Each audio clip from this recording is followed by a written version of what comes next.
At first, the sound was almost too faint to register, the rasp of a knife dragging across human skin. Then it came again, sharper, deeper, followed by the muffled gasp of a man trying and failing to hold back a scream.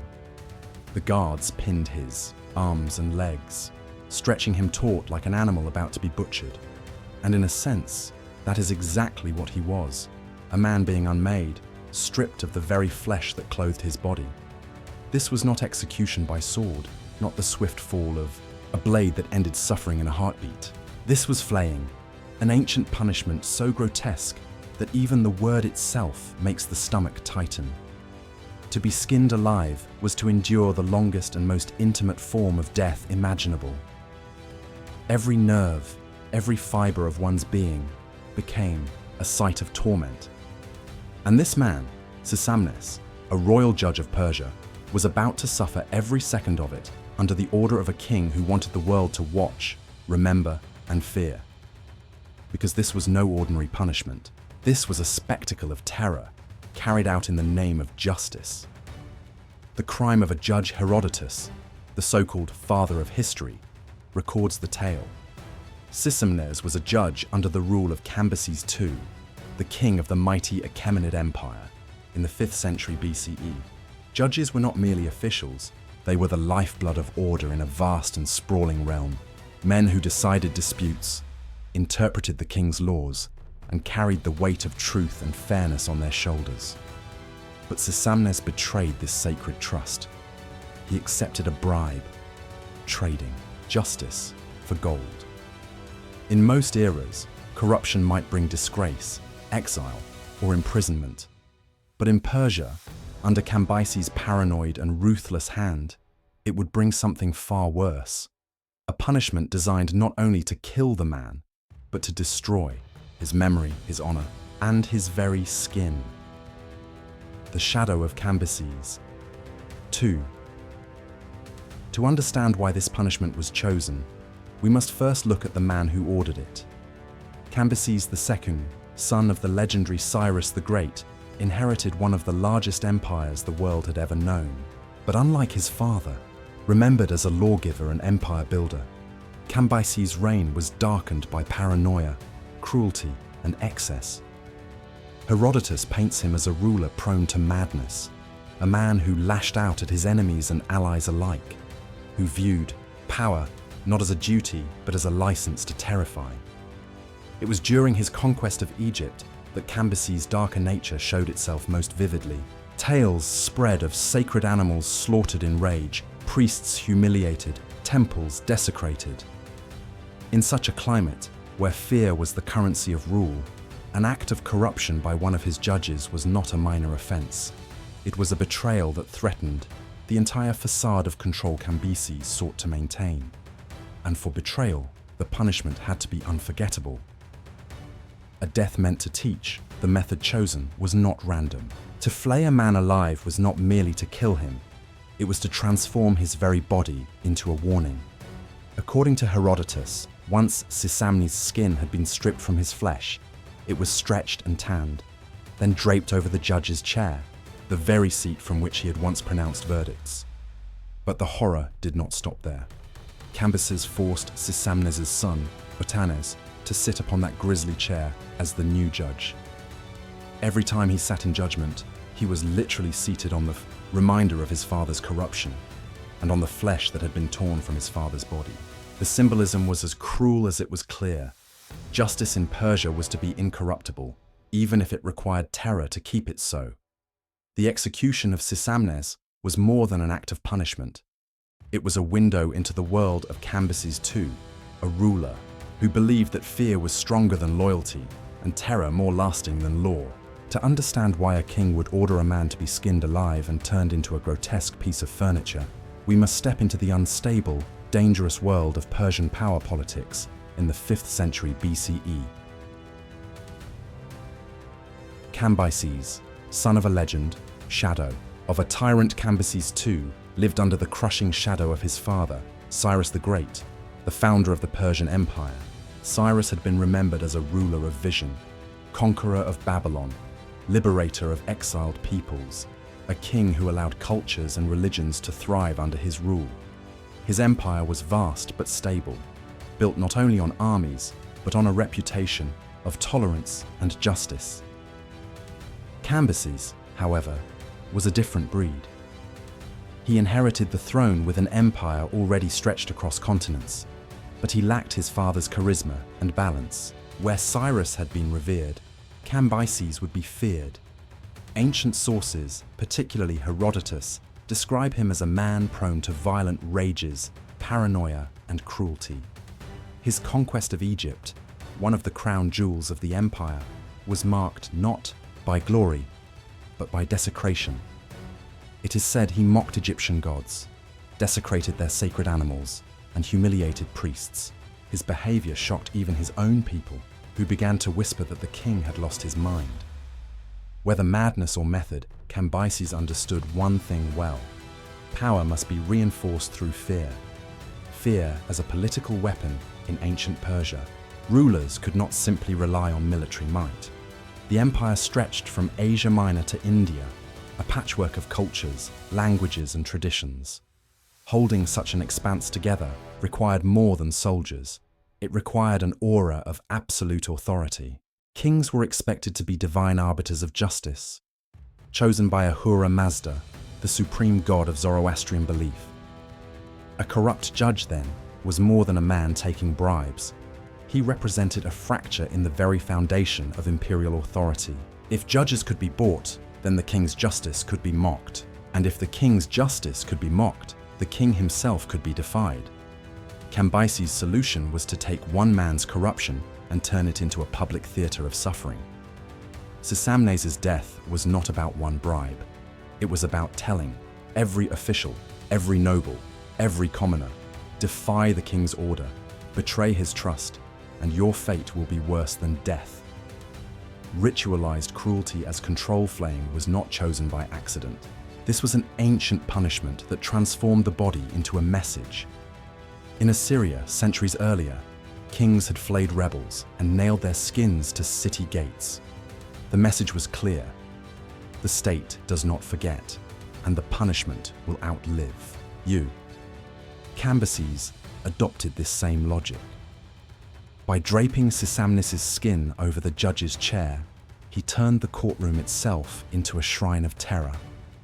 Anyone who approached that seat knew they were stepping into a place where justice was enforced, not by law alone, but by flesh and memory.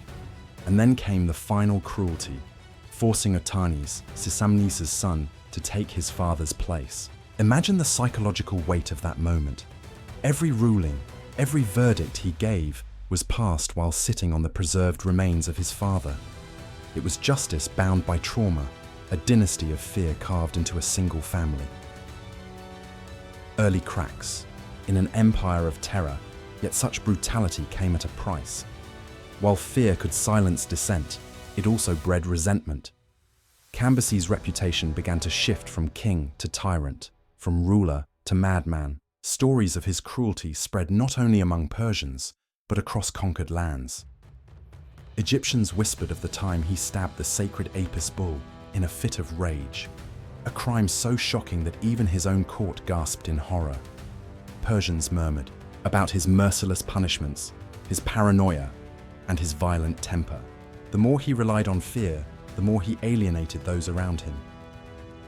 The execution of Sisamnes may have strengthened Cambyses' immediate grip on justice, but it also revealed the lengths he was willing to go to maintain control. To his subjects, it was both terrifying and unsettling, proof that their king was unpredictable, that justice could just as easily become horror. The illusion of control. Cambyses believed that by controlling the courts, he controlled the empire. But in truth, his reliance on terror was a sign of weakness, not strength. Fear can silence, but it cannot inspire loyalty.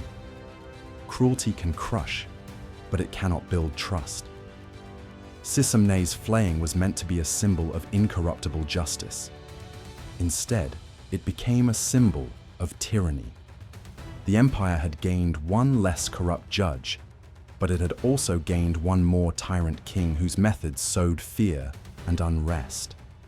And though Cambyses ruled with blood and skin, his own fate, as history would reveal, would be no less haunted. But the real horror was still to come, because while the flaying of Sisamnes was shocking, the true nightmare lay in the details of how it unfolded. The screams, the tearing flesh, the court forced to watch as justice itself was turned inside out. And it is there, in the blow-by-blow account of this horrific execution, that the story plunges into its darkest depths. The guards dragged Sisamnes into the open, his cries already trembling with terror before the first blade even touched his skin. Bound to a frame, his arms stretched wide, his legs locked in place, he was not granted the dignity of a swift strike. Instead, the executioners moved slowly, methodically, their knives angled not to kill, but to prolong. The first cut was shallow, a thin red line along the surface of his arm. It was almost surgical, almost delicate. And then the knife dug deeper. Flesh split, nerves screamed, blood poured, and the silence of the court was shattered by a sound few would ever forget. The wail of a man realizing his own body was being peeled away from him while he was still alive. This was no ordinary execution. This was a performance. Each strip of skin lifted was held high for all to see before it was cast aside. The courtiers, nobles, and officials who had gathered did not dare look away. They were forced to watch, forced to understand what awaited anyone who betrayed the king's trust. Some turned pale, some trembled, but none dared protest.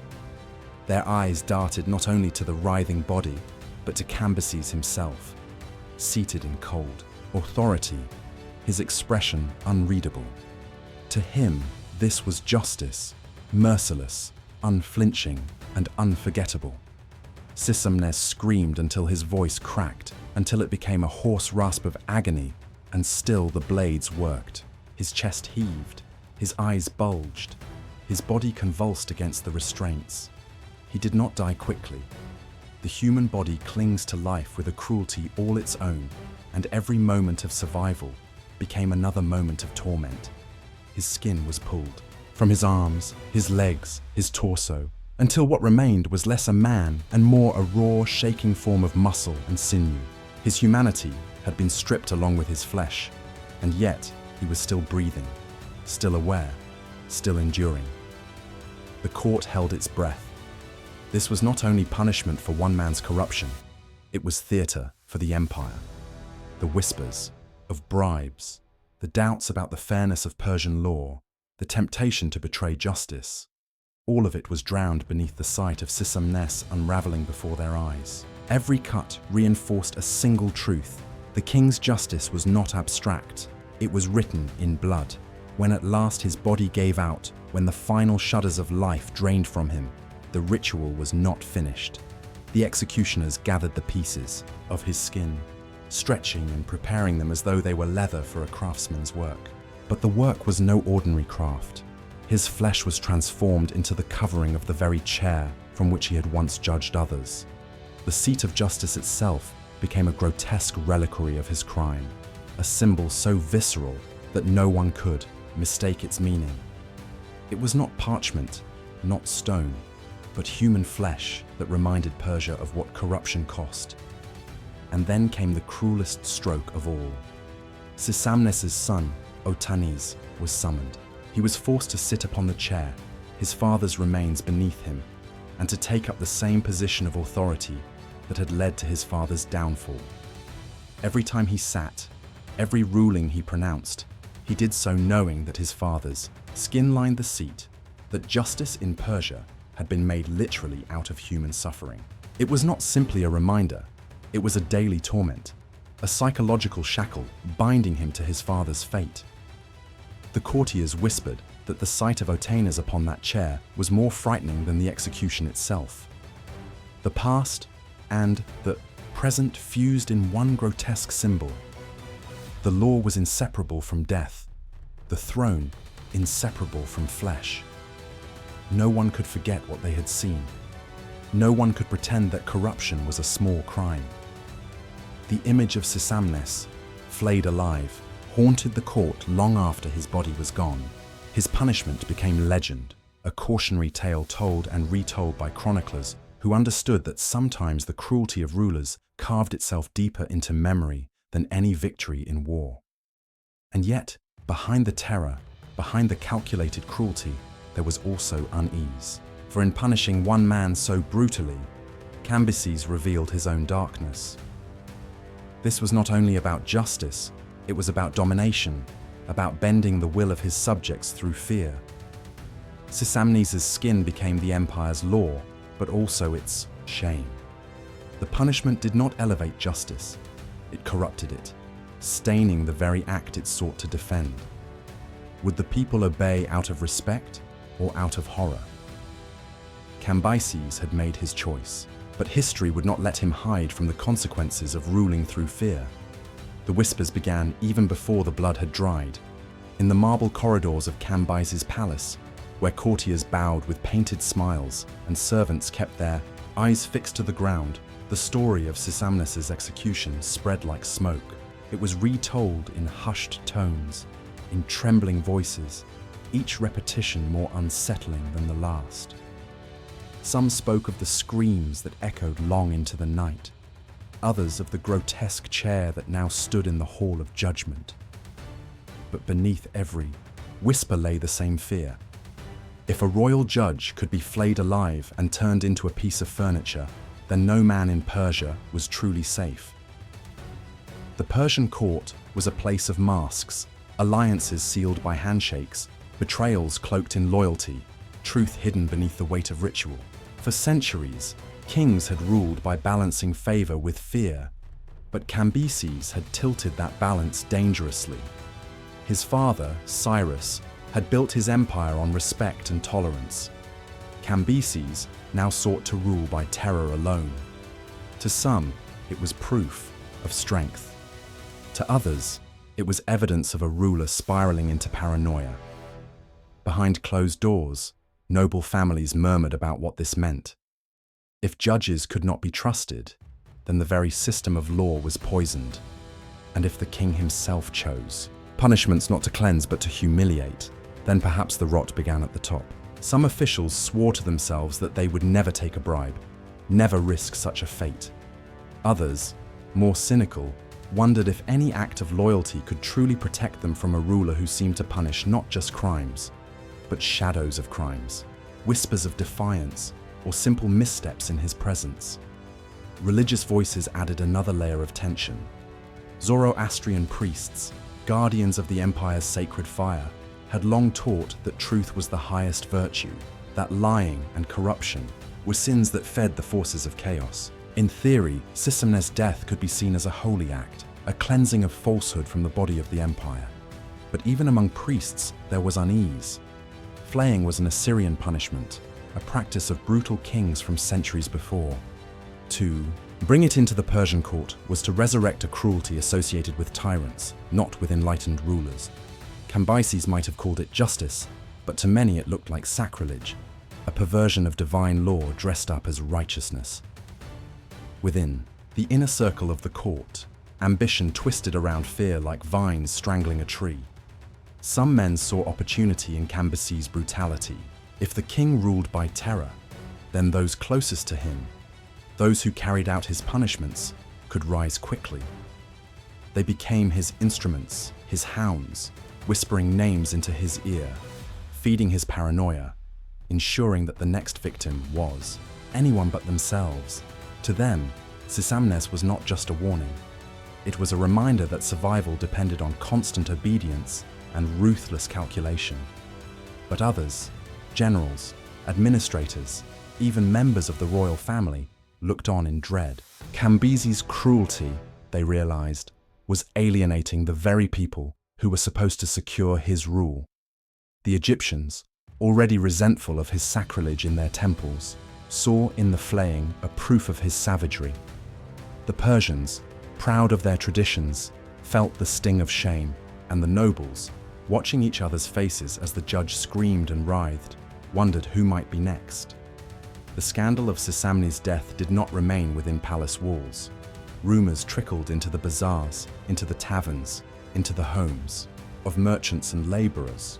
Ordinary Persians, who revered the concept of justice as the backbone of their society, heard the tale with horror. For them, justice had been defiled. A judge who took bribes had sinned, yes, but was skinning him alive any less a crime? Where once they had spoken of the king's courts as a place of fairness, now they spoke of them as a place of blood, and, still, Cambyses demanded silence. He expected his courtiers to praise his wisdom, to applaud his incorruptible justice, even as their stomachs churned. To criticize the punishment, to even suggest it was excessive, was to risk following Sisamnes into that same frame of ropes and knives. So they clapped, they bowed, they congratulated their king. And when they left the throne room, their words turned to whispers again. The scandal became a shadow that clung to Cambyses' reign. Every decision he made was weighed against it. Every punishment, no matter how minor, was seen through the lens of Sisamnes' flaying. Ministers trembled when they received an audience. Courtiers avoided drawing attention to themselves. Generals questioned the stability of a ruler who seemed more concerned with spectacle than strategy. And beneath it all lay the unspoken truth. When a ruler must rely on such extremes to maintain control, it is not strength that holds his empire together. It is fragility. Cambyses believed that terror made him untouchable. In reality, it made him vulnerable, for the same fear that silenced his subjects also planted the seeds of rebellion in their hearts. The execution of Sisamnes was supposed to close the wound of corruption. Instead, it opened a deeper one, a court divided between sycophants and conspirators, a nobility that smiled while secretly plotting, and a king whose paranoia drove him further and further into the abyss. The court had seen the horror of flaying, but they had also seen something more dangerous, a ruler willing to trade the soul of justice for the fleeting satisfaction of fear. And when that trade is made, it is not only the victim who suffers, it is the empire itself that begins to bleed. The story of Sisamnes' flaying did not stay locked within the palace walls. It seeped outward, carried by merchants, soldiers, and servants, until it became part of the living fabric of Persian society. In bazaars and wine shops, in whispers between travelers along the royal road, the tale grew darker, sharper, more haunting with each retelling. For the common people of Persia, this was not simply the fall of a corrupt judge. It was a reminder that justice itself could be as terrifying as injustice. Among the nobility, the execution carried a brutal clarity. They had always known that power in Persia was absolute, that the king's word outweighed any law or tradition. But to see the body of a judge turned into a warning, to hear of his skin stretched across the seat of judgment, stripped away the illusions they had carefully clung to, it was no longer possible to believe that the courts were sacred, that the empire's justice was rooted in divine order. Instead, they saw that justice could be twisted, weaponized, and redefined by one man's will. The law had become flesh, and flesh had become law. For ordinary Persians, the reaction was more complex. On one hand, corruption among officials was a grievance as old as empire itself. The sight of a judge punished so brutally might have sparked grim satisfaction. At last, one of the untouchables had been brought low, but that satisfaction was poisoned by the cruelty of the punishment. If a judge could be reduced to raw muscle and displayed as a carcass, then what protection did a farmer, a merchant, or a soldier have?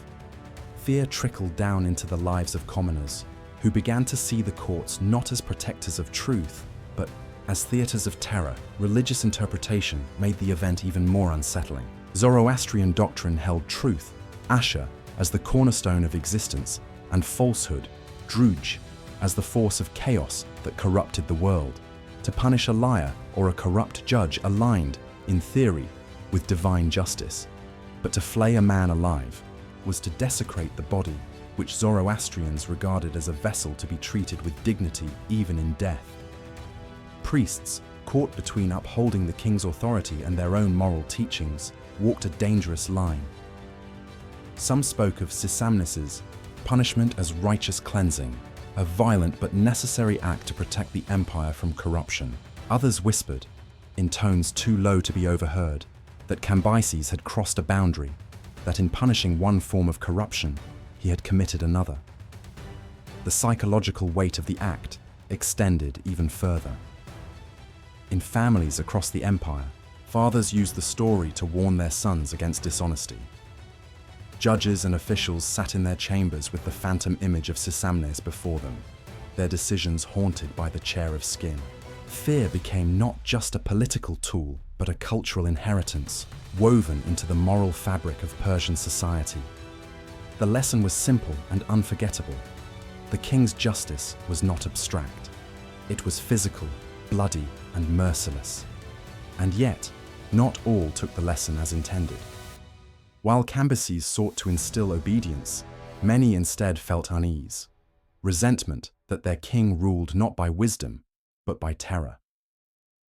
Among conquered peoples, the story of the flayed judge confirmed their darkest suspicions about Persian rulers. Egyptians, who already resented Cambyses' desecration of their sacred traditions, whispered that the Persian king was less a ruler and more a butcher. For them, the tale of Sisamnes was not about incorruptible justice, but about the madness of a tyrant who delighted in cruelty. The execution also shaped how Persians themselves remembered Cambyses. In later generations, when chroniclers looked back on his reign, the story of Sisamnes became one of the defining symbols of his cruelty. While his father Cyrus was remembered as magnanimous, Cambyses was remembered as a man who turned human skin into furniture. The comparison was devastating. One had ruled by respect, the other by fear. And in history's ledger, it was fear that rotted fastest. Even outside Persia, the story endured. Herodotus preserved it not simply as a historical note, but as a moral tale, a warning to future rulers about the dangers of corruption and cruelty alike. European artists, centuries later, painted the scene, reviving the horror of Sisamnes, flaying to remind their own societies of what absolute power could become. The lesson of the judge's death had transcended its time. Justice without mercy becomes tyranny, and tyranny wears the mask of justice. In Persian society itself, the memory lingered like a scar. The people could not erase the image of the judge, screaming as his skin was peeled from his flesh. They could not forget the grotesque chair, nor the son forced to sit upon it. These were not merely acts of punishment. They were acts of cultural imprinting, designed to shape how an entire empire thought about law, power, and obedience. And in that sense, Cambyses had succeeded. He had burned his will into the collective memory of his people. But success built on fear is always unstable. Whispers of cruelty, resentment among nobles, unease among priests, and the horror etched into the hearts of the people. All these currents flowed beneath the empire's surface. For now, they remained hidden. But history has shown that fear, when pushed too far, transforms into rebellion. And Cambyses, blinded by his own cruelty, could not see that in trying to preserve his empire through terror, he was planting the seeds of its eventual fracture. The flaying of Sisamnes was meant to strengthen Cambyses' grip on power, but it marked the beginning of a slow unraveling. Fear had silenced his court, yes, but it had also hollowed it out. Nobles no longer trusted one another. Alliances turned brittle. Every whispered word weighed for treachery. Judges dispensed rulings, not from conviction but from terror, haunted by the sight of that grotesque chair. What had once been law was now only performance. Among the people, resentment spread like cracks in stone. Farmers and merchants who had once seen the courts as their shield now spoke of them with dread. To them, justice had become indistinguishable from cruelty. The priests, too, grew uneasy. Though they could not openly defy Cambyses, many believed he had crossed a divine line. The desecration of a man's body, turned into a warning rather than allowed proper rest, was sacrilege in their eyes. Even within his own ranks, Cambyses could no longer command loyalty through respect. His generals obeyed his orders, but their eyes betrayed doubt. His cruelty in Egypt, mocking gods, stabbing the sacred Apis bull, combined with the horror of Sisamnes's fate, painted a portrait not of strength, but of madness. And in the shadows of his empire, whispers grew louder. The king who ruled by terror might not rule forever. The turning point came not with a single rebellion, but with the erosion of faith. Fear can compel obedience, but it cannot inspire loyalty. Cambyses' reign began to rot from within, the very terror he wielded becoming poison in his veins of power. The execution that was supposed to immortalize justice had instead immortalized his cruelty. And cruelty, history would prove, is never a throne that lasts. The consequences of Sisamnes' death reached far beyond Cambyses' lifetime. For the Persians of his age, the image of a judge's skin stretched across a chair seared itself into memory, a grotesque symbol of the price of corruption, but also of a king's descent into tyranny. It became a cautionary tale whispered in courtrooms and among officials. Justice was no longer sacred, it was stained with blood. Herodotus ensured the story would outlive the empire itself. By recording the event, he transformed Sisamnes' fate into a moral parable that echoed through centuries. Medieval chroniclers repeated it as a warning against judicial corruption. Renaissance artists painted it to remind kings and judges that their power carried mortal consequences. In each retelling, the horror served not only as spectacle, but as a mirror, reflecting the dangers of unchecked authority. Cambyses, meanwhile, was remembered not for his conquests, but for his cruelty. Where Cyrus the Great was honored as a builder of nations, Cambyses became a byword for madness. The legacy of Sisamnes' execution showed how terror corrodes power. It may silence dissent for a time, but in the long run, it erodes trust, corrodes respect, and ensures a ruler is remembered only for fear. The image of Sisamnes' flaying remains one of history's most haunting examples of justice turned into horror. A man stripped not only of life, but of his very skin, transformed into a symbol of law, and a son condemned to sit upon that grotesque reminder. It is a scene that has echoed through time precisely because it forces us to confront the darkest edges of human power.